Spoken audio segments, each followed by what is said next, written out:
Allora, volevo innanzitutto stasera volevo cominciare il mio intervento ringraziando una persona che purtroppo, questa persona è un grande amico, un grande guerriero, un grande lavoratore e soprattutto un grande veneto. Grazie Roberto Moser. Roberto Moser circa un mese fa, il 22 di novembre, è improvvisamente mancato ed è stato colui che mi ha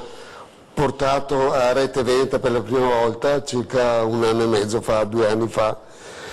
ed è colui che seguiva molto il meteo, seguiva molto l'ideale dell'indipendentismo, era un veneto a tutti gli effetti e rimarrà sempre un veneto a tutti gli effetti, secondo me.